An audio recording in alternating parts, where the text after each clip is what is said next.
when you defy a mandate, how can there be peace in this country? آپ سمجھتے ہیں talent ایسے ہی آ جاتا ہے؟ اتنے اچھے لوگوں کو ساری عمر میں لگا رہا تم سیاست میں آؤ، اور اب کیا تماشا دیکھتا ہوں کہ اچھے لوگوں کو مار مار کر لڑائی کر کر کے اچھے لوگوں کو، آپ میں سے کون سیاست میں آئے گا؟ یہ جو ایکسپرٹس ہیں ڈرتے رہیں گے. when you push your talent away، جو فائنینشیل انکلوژن ہے وہ پولیٹیکل انکلوژن کے بعد میں نے آپ سے کہا کہ ڈیسیژن میکنگ از پور. So if you have poor decision making, the country will go the same direction. This is interact country کے اندر ریسورسز نہیں بناتے ملک کو. میرے بھائی diplomat from Oman, good decision making. Singapore, Dubai, nothing in the ground progress کیا، nothing in the ground. زمین سے ان کو کچھ نہیں ملا، نہ تیل ملا، نہ معدنیات ملی، پانی کی قلت ملی سنگاپور کو، but good decision making. Simple لوگوں نے صحیح فیصلے کیے، کوئی آئنسٹائن کی ضرورت نہیں ہے آپ کو. اب یہ جو لاکھوں کروڑوں نوجوانوں نے ووٹ دیا ہے، ان کا کانفیڈنس جمہوریت کے اندر مجھے خوشی ہوتی ہے سن کر دیکھ کر. اب ان کا کانفیڈنس اگر جمہوریت میں شیک ہوگا تو مجھے تو ڈر لگتا ہے کہ کسی اور طرف نہ نکل جائیں. یہ پاکستان کے اندر ہم سیاست میں لڑے چلے جا رہے ہیں، ایک دوسرے کا سر پھوڑ رہے ہیں وداؤٹ ریئلائزنگ کہ کتنا بڑا کرائسس ہے پاکستان میں. مطلب ہوش میں آنا چاہیے نا. گھر کو آگ لگاتے جاؤ، یہ احساس نہ ہو کہ کتنا نقصان پہنچا رہے ہیں.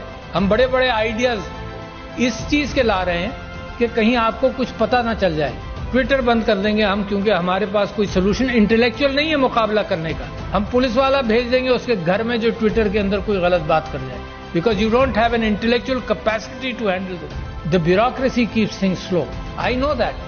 جس چیز کو موو کیا جائے وہ موو کئی سال لگ جاتے ہیں پالیسی بننے میں اور معاملات چلنے میں. ملک کرائسس میں کیوں جاتا ہے؟ Because you don't make a decision which is necessary. ہم نے کہا کہ یار یہ تو بڑا آسان سسٹم ہے، ٹیکنالوجی آ گئی ہے، تو اوورسیز پاکستانیز کے لیے ہم نے کہا کہ اس کے تھرو ووٹ ہوگا، سیکیور کر لیں گے سب کچھ. الیکٹرانک ووٹنگ مشین کر دو، لوگ گھبراتے ہیں. کیا ہوا؟ بیلٹ پیپر وہیں پرنٹ ہوگا. جب آپ بٹن دبائیں گے کہ میں نے بلے کو ووٹ دیا یا تیر کو دیا یا کسی اور کو دیا، ووٹ پرنٹ ہوگا، آپ دیکھ لیں، اس کو لپیٹ کر بیلٹ باکس میں ڈال دیں. مگر جو کیلکولیٹر ہے، simple calculator of the 50s and 60s، یار کوئی بڑی نئی ٹیکنالوجی بھی نہیں ہے، وہ کاؤنٹ رکھ لے گا. اچھا یہ کاؤنٹ ہے اور وہ کاؤنٹ ہے، اس کو میچ کر لینا. اگر ڈسکریپنسی ہے ایون آؤٹ کر لو، کوئی قانون پاس کر لو کہ ڈسکریپنسی کیسے ہینڈل ہوگی. وائی فائی سے بھی کنیکٹ نہیں کرنا، it is there and here in the count. نہیں، vested interest didn't want that to happen. To see where your country is today. جب آپ فائنینشیل انکلوژن کی بات کرتے ہیں تو پولیٹیکل انکلوژن کے بعد فائنینشیل انکلوژن کیسے ہوگا؟ پرائرٹیز کو پکڑو. میں نے آپ سے کہا 2.62 کروڑ بچے باہر ہیں اسکولوں کے. یہ پرائرٹی میری نہیں ہے، کس کی ہوگی؟ لوگ مر رہے ہیں، میل نیوٹریشن، سٹنٹنگ، ہیلتھ سیکٹر آپ کا خراب ہے. کہاں سے آئے گا سب کچھ؟ پیسہ ہی نہیں ہے آپ کے پاس، ول نہیں ہے، آئیڈیاز نہیں ہے، آئیڈیاز نہیں پکڑ رہے. So where is the problem? The problem is lack of good leadership, nothing else. کوئی پرابلم نہیں ہے. You have everything. ان ملکوں کا جن کو میں نے ذکر کیا تھا ان کے زمین میں کچھ نہیں ہے، آپ کے یہاں تو زمین میں بھی ہے، مگر انسانوں کی تعداد 5th biggest country in the world as far as human intellect and people are concerned, and you rank so poor.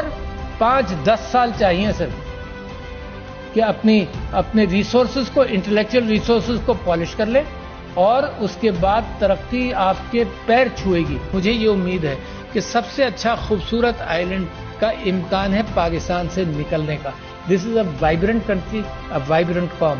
مگر وائبرنٹ قوم کو اگر اس کے مینڈیٹ کو بھی اگنور کیا جائے تو اس کی وائبرنسی ختم ہونے کا امکان ہے. اور میں سمجھتا ہوں اتنا بہترین موقع ہے پاکستان کے لیے ٹرن اراؤنڈ کا کہ آئی بلیو کہ اللہ میاں راستے دیتا ہے مگر مسلسل راستے دیتا نہیں رہے گا شاید. میری دعا ہے کہ اللہ آپ کے لیے راستے فراہم کرتا رہے اور آپ ان راستوں کو پہچان لیں.